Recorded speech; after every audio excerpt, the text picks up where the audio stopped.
I think the camera's working. I believe so anyway. Sorry, yes, back to the painting video. It's been a little while. Yeah, Das Book hasn't made a video in a while. So, somewhere it's lost its favor, I suppose. It is a little difficult to work and talk. So I can see where some of that after a while gets taxing, but there might be other reasons. Yeah, it does. That's the other problem with doing anything. So once you stop doing it, then people wonder why you stopped doing it, and blah blah blah. You know, yeah, everything sort of gets to be a mess. Speaking of messes, that's what I sort of intend to do here, is to perhaps make one. We'll see how it goes. I should mix the color a little better. That's what I really should do.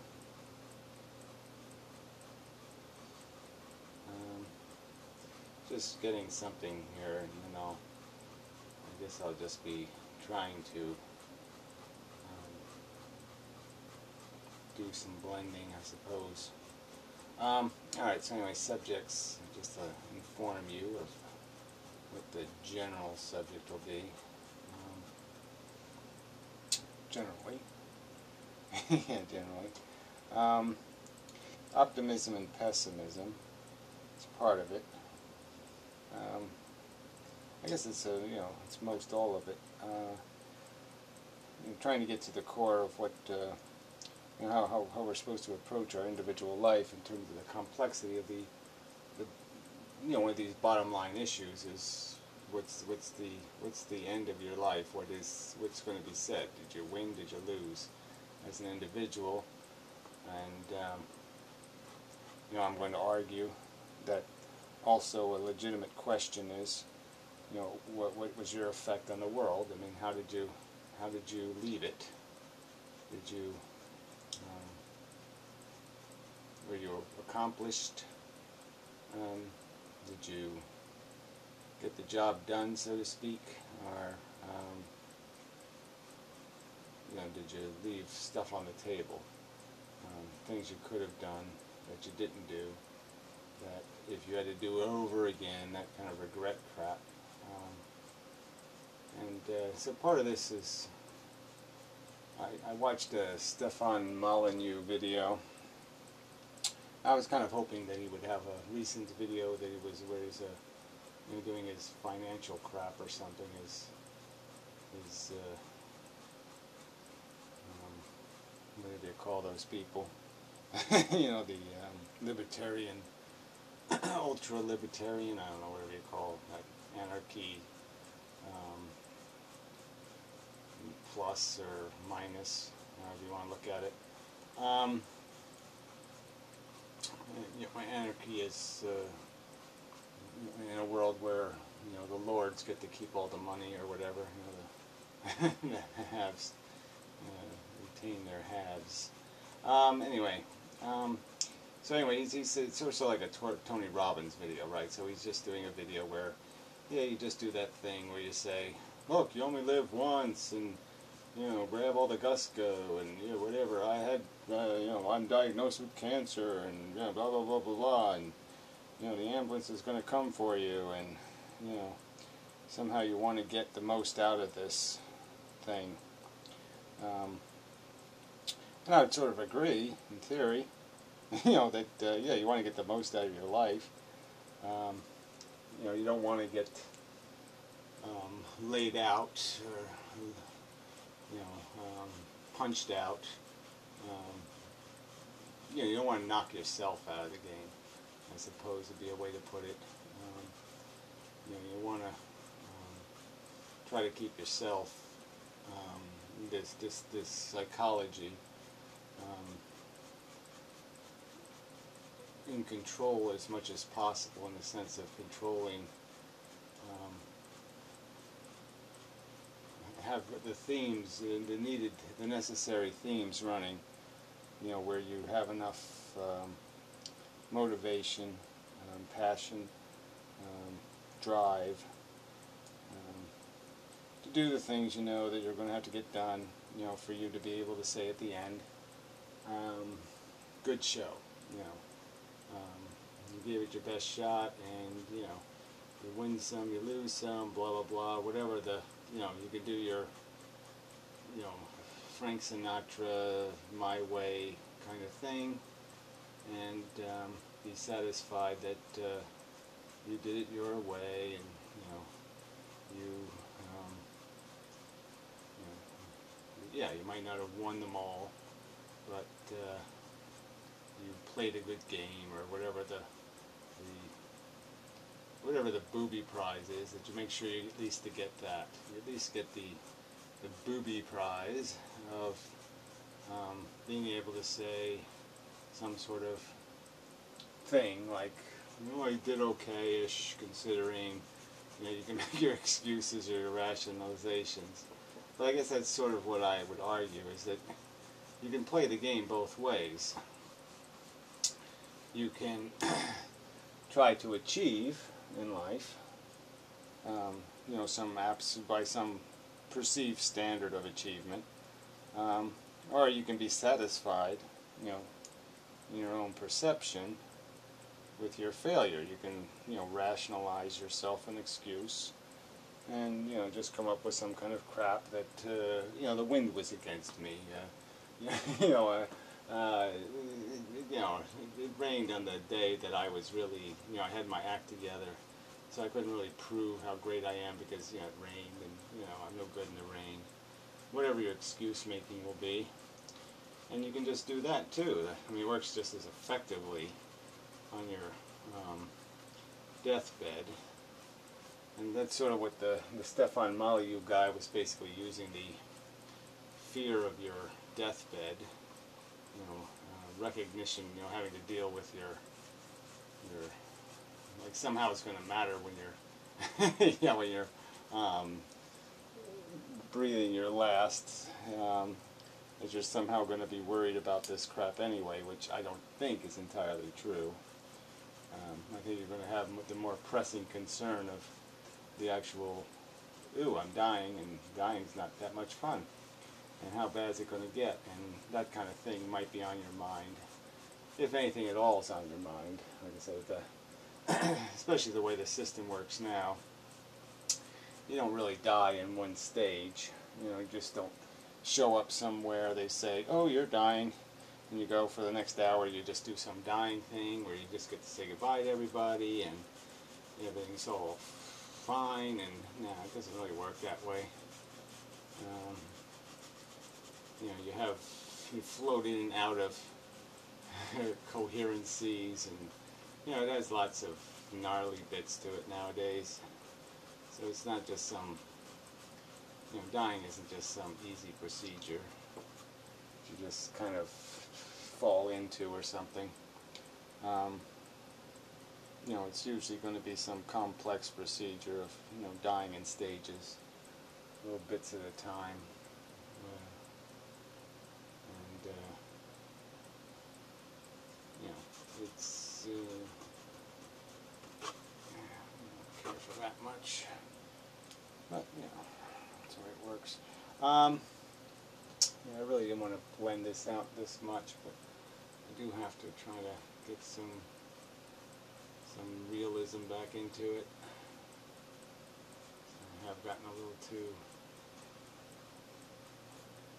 far from realism, so I want to put some realism back in, and yeah, I don't know if I'm going to succeed at doing that, or just end up making it too boring again, and then I'll have to go back to unboring it, but whatever.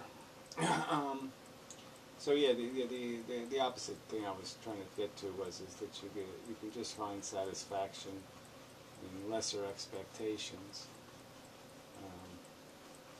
So, you know, you can at a moment you can look at your life and say it's not good enough. Okay, I'm not where I need to be. You know, I'm a failure. I haven't achieved what I need to achieve. Blah blah blah. And you go through that whole mental process of analyzing and judging your accomplishment and finding it insufficient.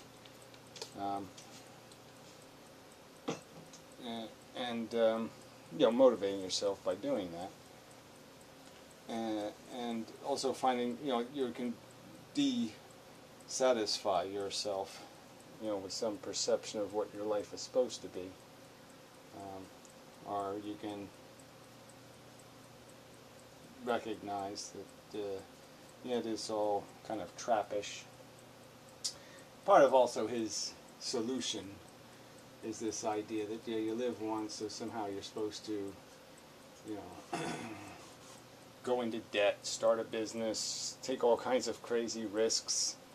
He doesn't really put it in those words, but I mean that's sort of what he's preaching, as if some other person will have to pay the price for that. This go for it attitude. They just don't interview the failures. They only they only interview the people that it worked for. The people that didn't work for, are homeless, living in cardboard boxes or something. They don't talk to them and give people an idea of how, when it goes wrong, it can go quite horribly wrong, and you can end up in a quite horrible place where you're going to then, instead of be saying things like at your deathbed, how, I should have done this, and you're going to be like, I shouldn't have. That bit of optimism and aggression ruined me. I had things pretty good, and dealing with my dissatisfaction, I should have just dealt with it by saying, life's tough. It's not easy to be. Winning isn't simple. It isn't just handed. You don't just get a check, the winner's check. Winning does require sometimes a huge amount of risk, depending on what it is you're wanting to accomplish. How grand your perception of your proper status would be. How high you set a goal for what you should be instead of what you are. So anyway, but it's all this head game stuff, and I'm certainly not, like I said, anything that motivates people to be the best they can be is great, but as long as that, it always has to be in this context of, you have to do it with these two things in mind, my personal satisfaction with myself and my accomplishments and my effort and my character, all that crap. And there's the secondary obligation, better word than that, the fact that you have to do it in the context of a world where what you do can have substantial impact on other people, and you gotta do all of this succeeding crap in some sort of ethical manner. You can't, you don't want to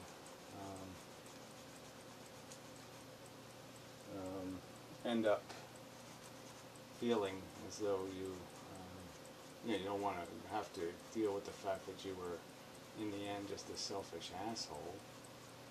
There's no,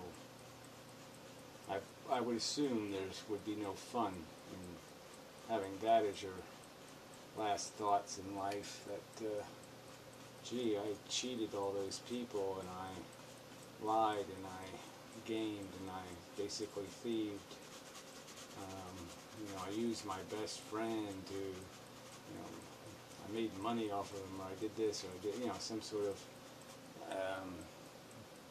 sense of that you just didn't do it the honorable way, straight up. And you're not going to be king if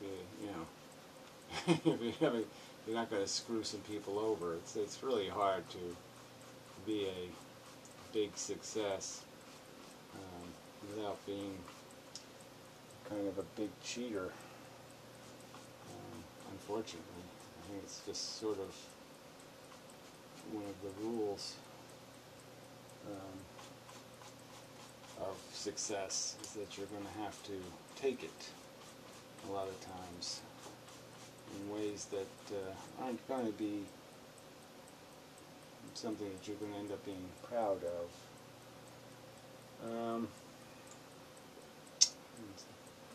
Yeah, it's going to get a little messy. I think I'll mess around with the other brush for a bit.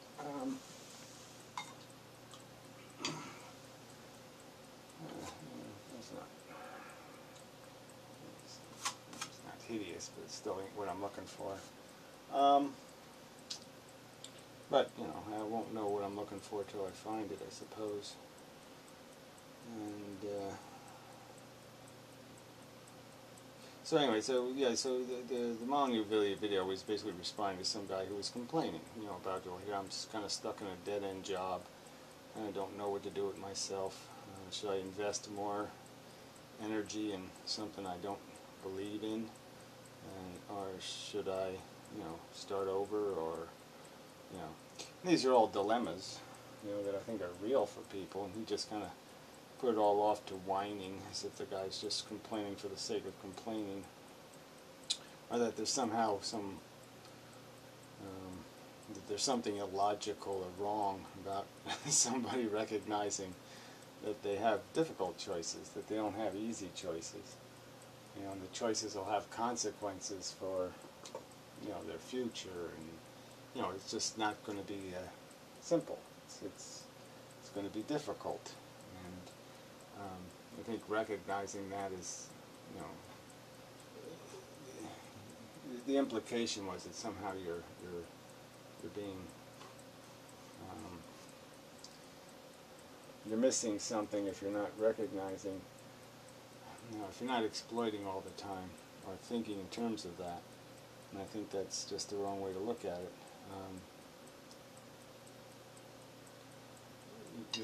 It is really, you know, most businesses fail. So yeah, it's not just some simple decision you make to take out a loan and, you know, try something. It's always dangerous in a way. It might cost you an awful lot, and, you know, change is, you know, it's not free, and people should be afraid. And you know, his attitude was just too glib to the complexity of those decisions. And I suppose he didn't, you know, the disappointing part would be is that he provided no insight into what kind of world we live in at the moment. Whether it's, you know, they could have at least made some argument that, I don't know, from one side or the other, that, well, in a world that's going to be radically changing, you've got to think about your position. You know, and where you don't want to be maybe is, you know, in certain conditions financially. You know, you don't want to be in debt, let's say, going into a world where, you know, it's going to be very difficult to survive, you know, unless you have some kind of nest egg or some sort of capacity to be able to live off a little bit of debt or the kindness of others or something. But you're not going to be able to do that if you've screwed over the others in terms of, you know, not being able to pay your obligations. So in a, you know, in a difficult economy, you don't want to be a risk taker going in. Maybe coming out of it would be a time to take some chances, because you're not as likely to fall as far, but it could cost you a lot. So I'm just saying, but I don't know. You know, who knows the real answer to those questions? It's very difficult to anticipate. You know, how the cookie will actually crumble when it starts crumbling. You know, what that'll look like. And so it's not so easy to predict, you know, what I don't like that too much. It's too dark overall, but I don't want to bring attention to it either. Um, Lighter, but not too much lighter. A good color. I don't like it, but I'll live with it for now. I'll fix it later. Always. Whoa, a little white on here. Bring that back out.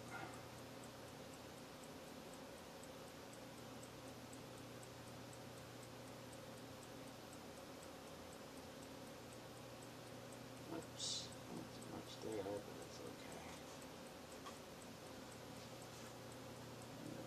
Always bring this down a little bit. And pop a little bit of something pinker in there.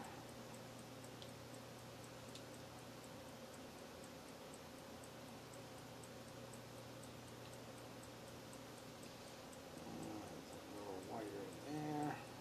So anyway, yeah, sorry I'm fading again. Fading. I really do spend an awful lot of time fading. So yeah, that's my excuse. I just I keep thinking that another cup of coffee, I'll take a nap. Yeah, once I take a nap, then I'll do it. So I always kind of put things off because I keep figuring, well, I'll feel better later. Then it'll be easier to do, and I'll be more, concentration will be better, and so I keep making some kind of excuse for, just kind of dragging my way to everything, and just struggling. Right? But it is difficult. When you're uncomfortable to fight for it. But that's always the trick, because as uncomfortable as you are right now, you might be more uncomfortable the next day, and so then you lost your better opportunity. So I guess you could again make some kind of comparison to athleticism or something, where you have to take advantage. You have to try to get yourself always, you have to have some mechanism to create your peak, some ritual or some routine to get yourself to see how much you have on a given day, and to try to get the most out of that. To try to create the most energy, internal motivation to do something.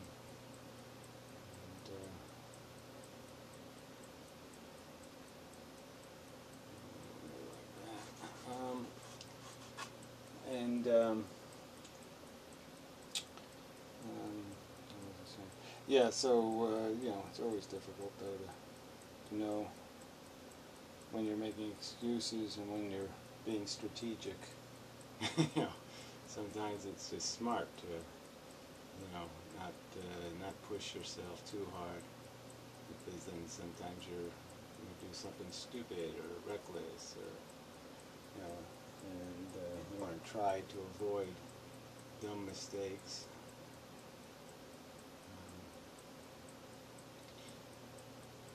Try to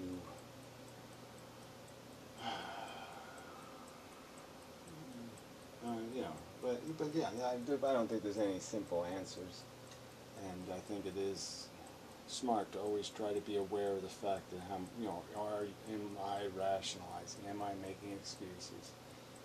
Am I just being a lazy ass, or whatever the way to look at it is? Am I being a chicken? Find some way to contextualize your behavior in such a way as you might be able to see yourself, just not quite doing as you know you could, not getting as much out of yourself as you know is in there. There's more of a person than you're letting loose.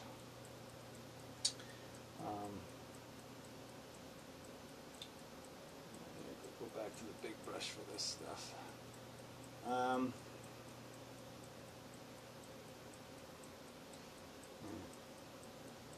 Always tricky, these detail things.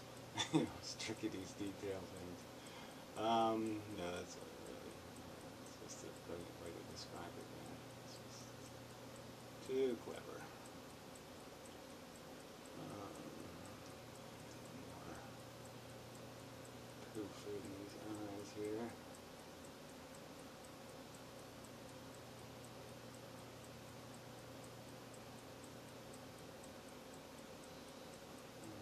Close this up a little bit over here.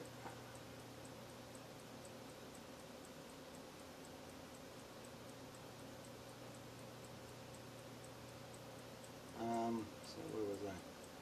Where was I? Remember where I was? I don't remember where I was. Alright, so yeah, so again, I don't want to belittle the usefulness of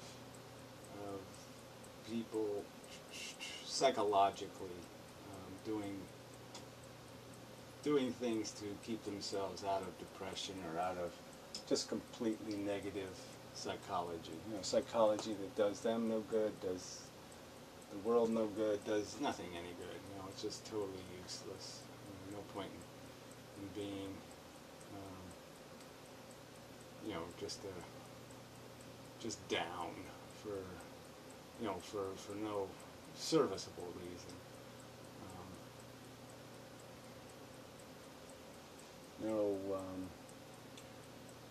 You know, nothing, there's no, it's not, doesn't have to be. So yeah, there's no point in taking points off, you know, your ability, scope, the range of your possibilities, to narrow your possibilities, you know, with some just kind of useless, negative thought patterns. But you do have to be, I think, completely aware of the fact that the real game, though, isn't how you feel, but it's what you're doing.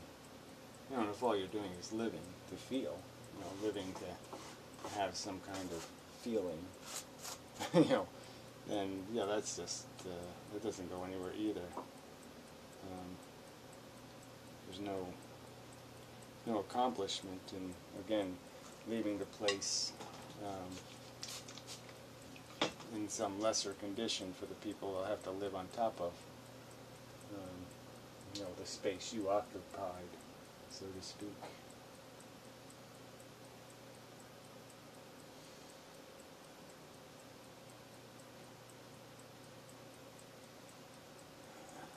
That's quite right, but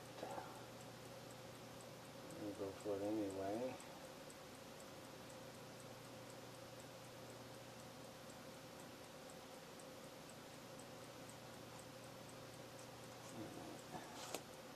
So yeah. Sorry. No, thinking. Not really thinking. You know, not on the subject thinking. Yeah. I was thinking about other things. So, optimism and pessimism. Yeah, it's always tricky. Because you can just sit there all day. All day you could just sit there and say, well, at least I'm not, you know, at least I don't have, at least things aren't this bad, at least things aren't that bad. And for some people, I suppose, that's good enough.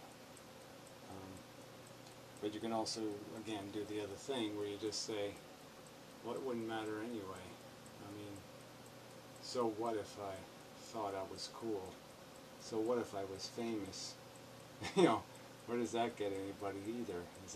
Did that exempt them from the grave?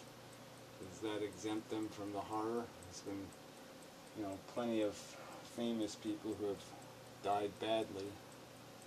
It doesn't exempt you from anything.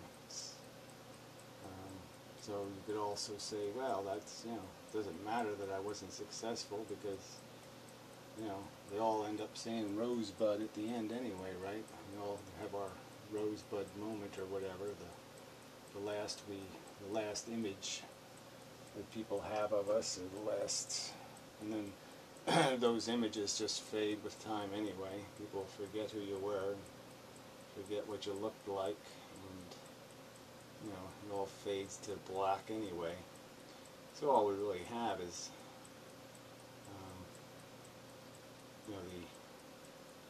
the less obvious bits of ourselves that will remain behind, the less personal bits. The bits like, people will be enjoying something you accomplished in your life, maybe. You cure a disease, or you solve a scientific question or problem, and other people build on top of that. And, it's like you laid a brick in some kind of infrastructure that'll last a million years or forever or whatever, and so you can you can perceive value in your existence through that. But yeah, if all the game was how did it make me feel, well, that's all kind of transitory, and what you felt and how you felt and who you loved and how deeply you loved and all that crap is just going to turn to nothing. It's just going to all evaporate into a sea of forgetfulness and be lost to mankind's short memory. Think of all the great love affairs that must have taken place over all the hundreds of years, and they were never written down, and no one knows their names. It's just lost to the story, the passion, the feelings are all just lost. And not that they should be relived, but they have to be relived in some new form. Through the current members, the current game players have to find it in their experience, to have it happen again, do it again, and again, and again, and again, and again, and just recurring in the moments in the present where it will exist in the present for a moment, for this present, this day, it will happen again, and it won't happen again, and then it will happen. It's just this arbitrary remaking, making, breaking, and machine. And where's in the end? Is there really value in doing it over and over and over again, just playing it all out? I guess in the end we could, theoretically, I think it can be argued that it will be all over someday. That there won't be anybody left to replay it anymore. And so in the end it will all be lost to a past experience. And seems a reasonable complaint to say that there seems waste in that. Seems great waste in creating a mechanism of pride or beauty or glory or some capacity to awe, some sense of awe, magnificence, perfection, all these things. There seems a great waste to create the capacity to generate these things if they're just going to be chucked onto an ash heap in the end. It's never to be seen again. Just lost to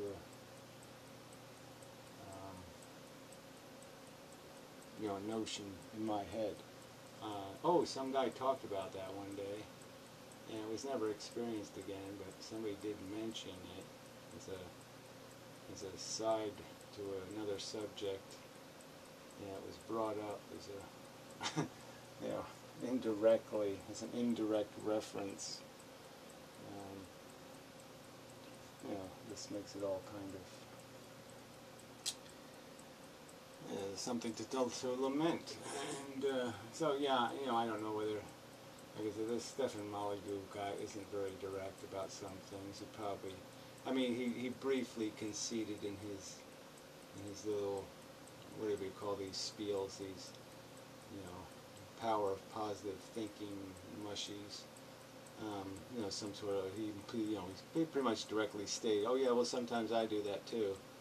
So as he's, basically humiliating or insulting, somebody else, for being a bit overcome sometimes by the harshness of life, and the difficulty of these decisions, the fact that they do carry with them such burden. These are all it's all kind of life and death, this stuff we're doing.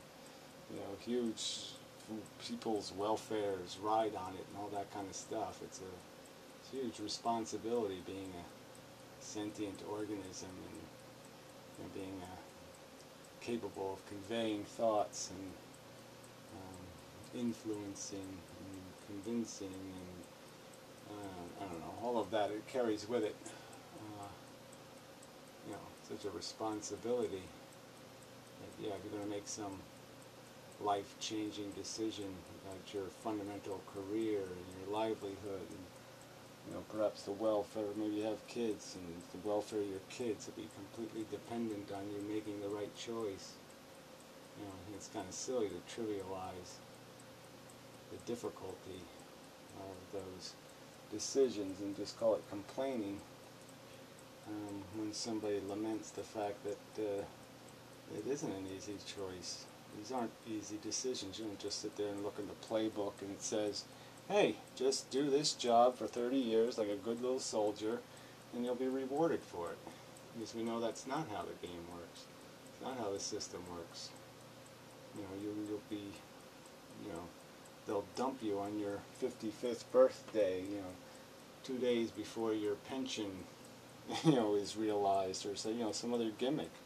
They'll find some way to cheat you, and so all that was for nothing. And this idea that everybody can run their own business. Again, the statistics indicate that that everybody can do it, but guess what? They don't do it successfully. And often you have to be a bit of a you have to do the standards of success, and the standards of success are often exploitive and nasty and shitty. If everybody else is, torturing prisoners to get information, let's say you're an information gatherer, and the other team is torturing people to get information, and you say, well, I'm not going to torture her, I'm not going to do this, I'm not going to, well, obviously you're going to have a competitive disadvantage. So if you're not willing to be a liar, and a bit of a thief, and a crook, and exploit your employees, and take advantage of them where you can, and all this other kind of crap, well, you're not nearly as likely to succeed. It's going to be really, the odds are really going to be stacked against you if you don't apply the tactics that are so advantageous to the individual in your position. You're in a position where this is what this kind of, the thing you're attempting to be will require this as a skill set. Bullshitter, fake, phony, exploiter, take advantage wherever you can. This is the stuff that'll get you there. And if you're not willing to go there, then you're going to have a decided disadvantage in the game, and you're likely not going to win your little gold medal of success. You're going to, get the consolation prize, which is you don't even have money to, you know, you don't have the money for the train home. You know, and you know, this is the reality of what life does. You know, this is how the game is really played. That's not a good color, but I just have to fix that line a little bit. Not the right color for it, though. I have to figure out what to do with this neck thing. Always gotta have an indent here. Yeah, darken that. Don't really need to do that now, though. Save that for another time, I think. So that's why I'm doing it now, because I'm going to do it some other time.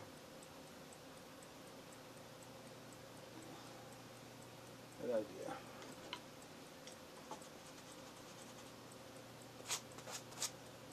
Not exactly what I wanted, but whatever. It's different than it was when I started. Yeah, I'm gonna have to gotta age it a few decades. Put my creases in, getting harsher and harsher. Pleasantry of life. Anyway, and then once I put a little spark in the eye, that'll help too. So, you know, once you I always save that for last, but it does help. I should put it in earlier. Because it does help, but I do want to fix the eye still, so I'll take this out later.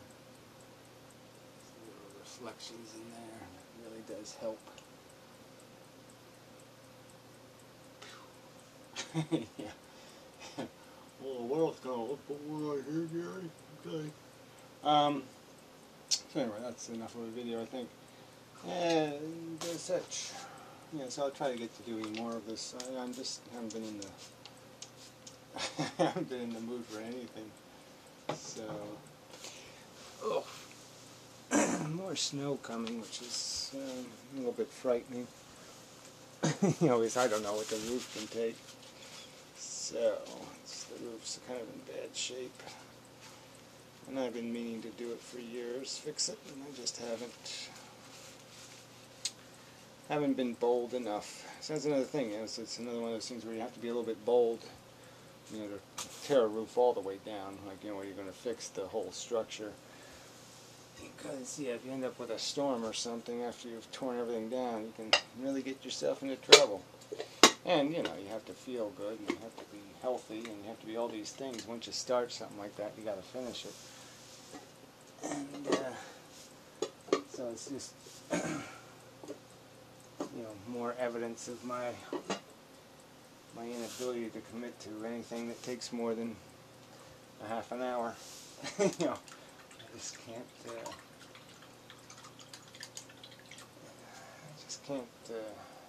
Can't find my old self. But we'll see.